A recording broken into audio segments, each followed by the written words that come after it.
Thanks, everyone. Thank you, Rachel, again for helping to host us and hold this meeting. Hope folks are returning from meditation and break time.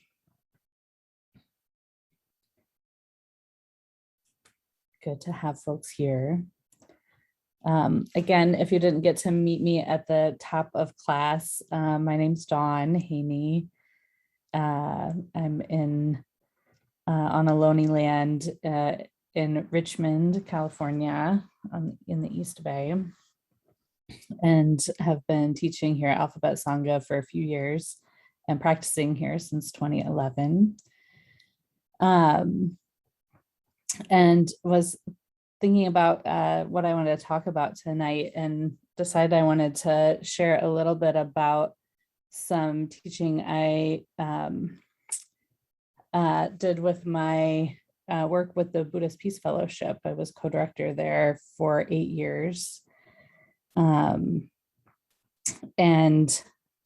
have been thinking about it some because we're hitting this 10-year anniversary of Occupy Oakland. If folks were around during that time, you may remember some events that I'll be speaking about.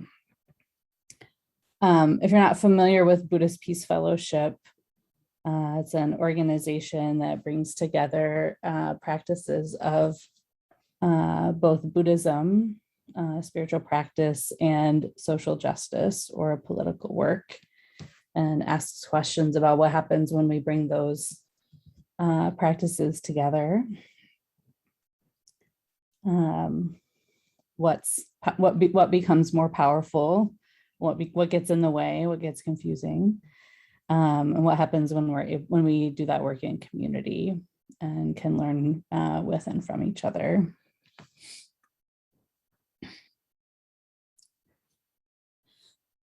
One of my favorite projects that we worked on at Buddhist Peace Fellowship is the Black-billed Bee retreat. And I'll talk a little bit about what Black-billed Bee means, this theme and framework that we developed. But the retreat itself brought together 35 social justice activists for several days of rest, community building, and spiritual practice. And it was really a powerful experience, not just because we were a rad group of folks enjoying each other's company, kind of like in Alphabet Sangha, but because we were a group of folks really interested in multiple strands of liberation, both spiritual and political liberation together. And I would say that we were also really interested in leaning in together when the conversation got challenging. So when discomfort arose, we had a shared sense that this was time to practice. So it was time to kind of tolerate discomfort in the interest of actually learning more about liberation. And I think part of that comes, Buddhism gets a bad reputation sometimes as being a little bit obsessed with suffering. You might be familiar with this from this basic message that gets taught from the Buddha around the Four Noble Truths. This first truth is just that there is suffering and discomfort in the world. That's just part of what we're experiencing. But that's not where it ends. It's not like the final message. There's 3 other truths that go along with that. So there is suffering, but when we actually take the time to understand the underlying causes and conditions of the suffering, 3, we could actually experience freedom and liberation from that discomfort. And then 4, here's some concrete steps about how to do that. And those are those 4 truths that we can actually move beyond that truth of there is suffering into real steps towards liberation. And in my experience, the work that we did in these Black Build Be retreats and really in building communities of practice that were not scared of discomfort and were willing to lean in towards liberation, really felt like special places of being able to get curious about what could be possible, moving beyond that first noble truth of suffering into possibilities of liberation. So I thought I'd share a little bit about this Black Build Be framework tonight, as these three intertwined pathways to liberation, and then kind of see where that conversation takes us.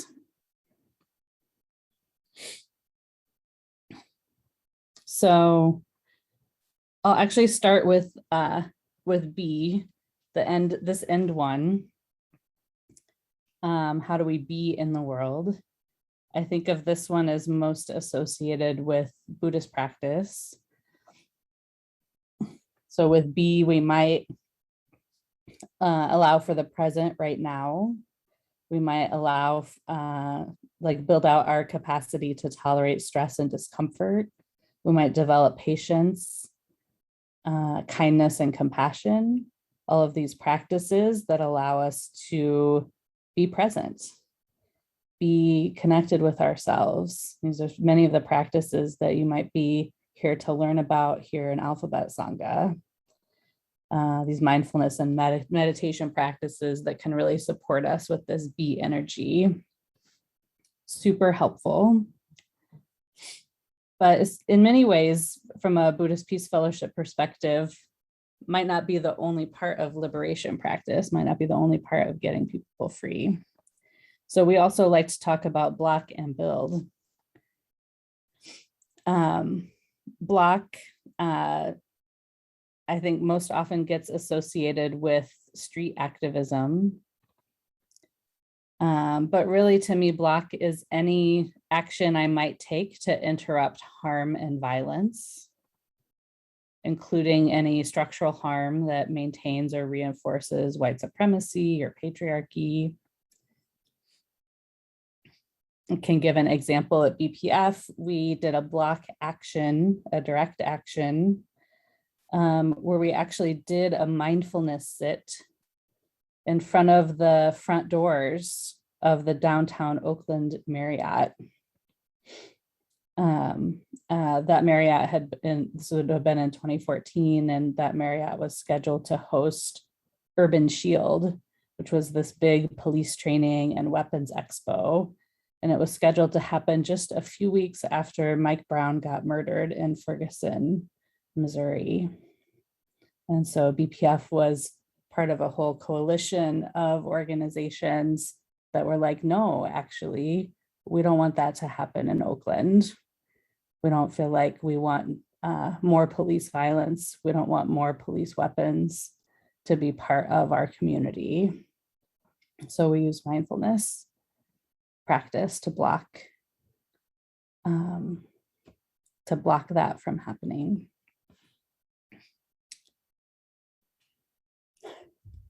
So that's a little picture of block. And then there's also build. And I think of that as most associated with community organizing. But really, it's also any action I might take to create something new stories, new structures, new ways of moving through the world that supports people to live more liberated lives. And at BPF, one of our favorite online class series that we made or built was called You Mad? Wisdom for Rageful Times. And we created that in 2017, right after Donald Trump was elected. People had a lot of feelings, a lot of angry feelings about that in our communities. And in that training series, we really targeted that false tension that good spiritual people aren't supposed to feel angry. And we asked a number of BIPOC and queer teachers to really unpack that. And at the time, this felt like a really new analysis, and it was something that we were really building and organizing to make more space for in liberation. And I really appreciated Lama Rod Owens. We interviewed him in that series, and he's really expanded that analysis. If you haven't had a chance to read his book, Love and Rage, I highly, highly recommend it. It's worth checking out if this is a inquiry you'd like to learn more about. So yeah, so there's block, there's build, there's be. They can feel like really different strategies. One feels like you're maybe more peaceful in yourself, developing your tools of meditation practice. Others, you're out like interrupting harm. Maybe in another space, you're really building community, building trainings. How are they connected? So yeah, you might have a favorite. Most people I talk to do. But in our analysis, they're really intertwined. And it's actually really helpful to think about how they work together. And even in the examples that I provided, you might think about how building a community of practice that can explore our anger together, that this actually makes space for people to be with their anger, to like be present with that as an emotion rather than something that gets pushed to the side. And that actually then gives people more tolerance and capacity to show up and do that block work, to show up and block harm and violence, not just with their anger, but actually with a full range of emotion that comes along with that. So there's a way that these three can cycle through together. I realized that one of my favorite actions that weaves block, build, and be together comes out of Alphabet Sangha 10 years ago for Occupy Oakland or Decolonize Oakland. Martha, I think you're here and we're part of that. So I'm super excited to see your face. We staged, I kind of wanted to tell the story tonight because I think it happened about 10 years ago. But we staged this action, and I kind of want to go get my costume for this, but we staged an action. You know, folks remember the context of Occupy Oakland 10 years ago. Folks were really angry at the banks. Folks were really angry about the foreclosure crisis that had happened a couple of years previously, where banks had really set people up with crappy loans and then foreclosed on their houses. And they'd mostly done that to Black and Brown communities. And people were like, enough, like this actually is not okay. Because then when the banks were running out of money, they got bailed out and people were like, no, we're not accepting that. This is not okay. And so people started, first showed up in New York on Wall Street and said, we're going to, show our resistance to this. We're going to build a movement of the 99%, the majority of folks, against the 1%, the big businesses, the people who have really consolidated the wealth for just a handful of people. And we're really going to build a movement around this. So folks were mad at the banks, and folks were really interested in building a very broad-based movement of folks who could speak to that. So some folks in Alphabet Sangha were like, what are we going to do? How might we be a part of this? As Oakland started to develop our own resistance. So we decided to use the framework of Dana, of generosity, as potentially a healing framework for the banking system that seemed to know very little about generosity, and very little about how to care for people. So we staged a Dana offering in front of Chase Bank in downtown Oakland, where we were handing out money to people passing by. Dollar bills, coins, kind of whatever we had access to. Sometimes people were like, did not know how to handle us. They were very confused. Sometimes people said thank you. Sometimes people handed us back money and said, oh, will you hand this out to other people? There were many things that were happening. But in terms of this Block Build Be framework, we weren't formally blockading the bank. We weren't stopping people from going in and out of the bank, but we were in front of the bank and we were visually blocking and interrupting the flow. People had to see us if they wanted to go into the bank. And so there was a certain interruption of harm. In terms of B, as I said, we were incorporating the spiritual practice of dana, of generous giving, as the fuel of our activism. And we were very interested in showing up as in practice to really feel what it would feel like to practice being generous ourselves in front of a financial giant that was being violently ungenerous to others. Like, what would that actually feel like? And building, my sense is we were working on building a queer Dharma community. We had fabulous rainbow costumes. I'm gonna get my hat here in a second. That was Max's hat. And we were really building a narrative that generosity could potentially break open new possibilities for liberation. And you could feel how what we were doing was kind of a little bit different than what the average thing that was happening in Occupy Oakland at the time. There was actually a march that came through that day and people were like, huh. And we were like, huh, it definitely felt like we were doing something different. And we were definitely related to the camp, but it also felt distinct.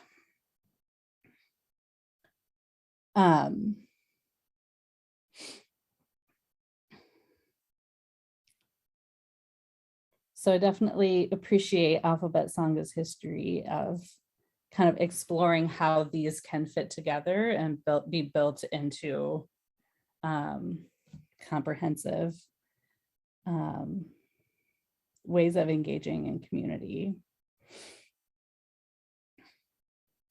As I was thinking about this, part of what I wanted to just share maybe in closing is just to kind of watch out for shadow sides of all of these.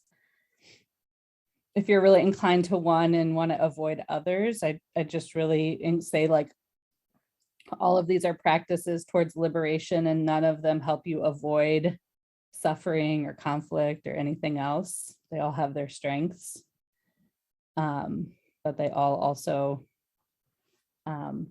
are supported by the other practices. So I think this practice of blocking harm often has the benefit of having the clearest actions and victories associated with it.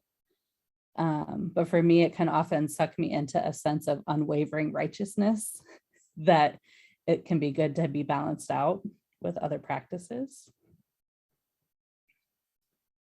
I tend to be a builder, so that's my tendency. And I love that it can have an unending visionary potential. But the hard part of building for me is that it requires me to get into like the messiest parts of relationship building and really stick it out with people, work through the conflict, work through what really gets hard with people to really make something that is meaningful, lasting, and sustainable. And B, I feel like this B work, a lot of what we do in meditation practice here at Alphabet Sangha, really supports me to build out my tolerance levels and acceptance of how things are in this moment, which is really necessary for all of this work. And I don't want to get stuck in a loop that it's kind of all my responsibility to to change to accommodate external conditions that are untenable. You know, we don't really want to get trapped in spiritual bypass where it's kind of our responsibility to like just spiritually be better than external conditions that need to change.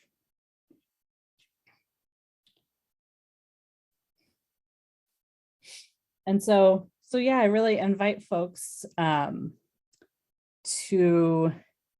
as we're thinking about Block Build B, like I think there's really an opportunity to weave Block Build B together in your own practices, or be part of a community that weaves part of Block Build B together. And it really can be part of expanding thinking of what liberation can look like, what our liberation work can look like. And I'm gonna pause there because I really need to show you this very important hat that I should have pulled down earlier. Give me 1 second.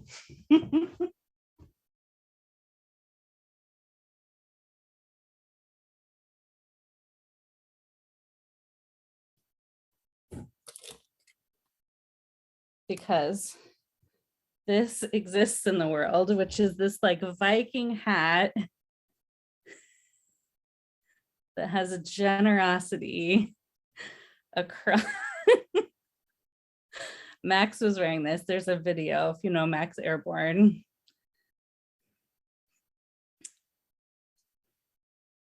It's very good. Yeah, Larry, I would say the build, to me, the build part of the Alphabet Sangha example, to me, some of this is the build part. It's about building community. It's about building connection and relationship. That I think is actually can be like a really necessary and important part of Sangha building, of community building. I think I had a lot of fun out there. And it was fun to kind of build and create our ideas together. I really should have been wearing this the whole time, I think. So I apologize for that error. You might not have been able to pay any attention though. Yeah, I feel like my memory, I mean, Facebook existed. I remember doing a little bit of social media, but that feels like it felt like, yeah, very early in social media days. I feel like what I remember is the first meeting we had with Alphabet Sangha members, there was quite a significant circle of people who were able to join, maybe 15 or 20 people. And I don't know that everyone joined in for the action, but definitely there were several overlaps of people who were able to join. And I think Larry, part of what I'm thinking about as an organizer is it felt like for me, like an early action for Alphabet Sangha, where even like getting the action to happen was a big deal. And so we were just like, holy crap, we were able to like make signs and get out there and get 6 of us out there, that itself was the big deal. And then I think like later actions would have kind of leveled up to be like, okay, how do we get more people out there? How do we expand the capacity of the Sangha to show up, would have been kind of the next layer up from that. But in some ways, I feel like that's part of my inquiry and questions to Alphabet Sangha. And I know, we're in COVID, like the times look very different now than they do then. But maybe we can just kind of keep this conversation here in the group. But I feel curious, often when I talk to folks, this framework is like just kind of a helpful way to think in small scale and larger scale ways about how to be engaged. We don't have to get out in the streets to block. We can be doing that in small ways. We don't have to we can be thinking about how we want to be building community here right now. And so I just feel curious, as folks are thinking and listening, if there's ways that Block Build B show up as strategies in your life, especially as you're facing discomfort and suffering in the interest of liberation. That, to me, this is part of how these strategies really help me lean into that discomfort and suffering. How are they interrelated? Are there ones are there faves or ones you avoid? So that we can start to map out who we can lean on in the Sangha for different things. And I also, I'm curious about this question. As a community, can you imagine Alphabet Sangha participating in these kinds of strategies together to support our liberation? And what might that look like in this time? Curious what people are thinking. I'll just say thank you all for taking the space to practice this evening. As I said at the end of the meditation practice, whether there's a space that was a space of ease or a space of challenge, perhaps it was a good opportunity to practice whatever edge might be good for you.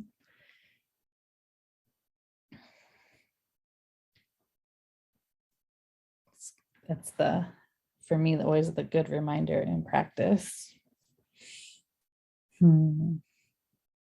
So just kind of letting our conversation, our practice tonight settle in a little bit more, settle into the bones, settle into the earth.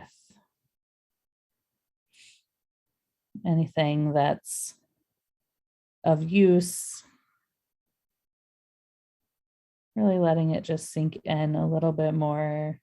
Anything that's not needed can just be returned to wherever it needs to go.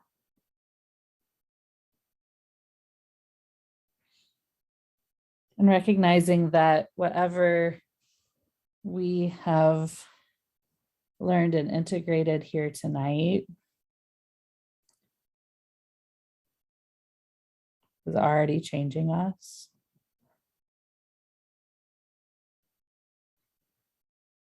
And that means it's already rippling out to have impact for the people in our lives, for the people that we touch.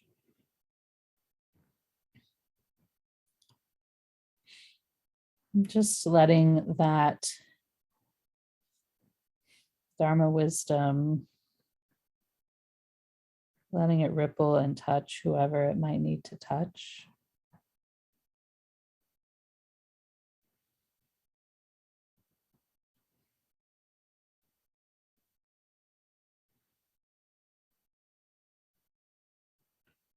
Creating space for just a little more liberation this evening.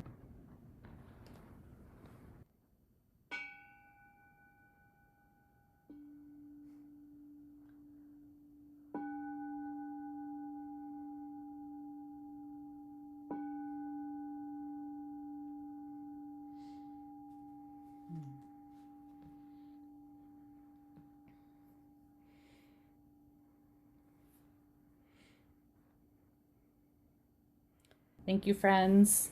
Happy to stay on a little longer if folks had any other questions or thoughts they wanted to share. Otherwise, I hope you have a lovely evening and take good care.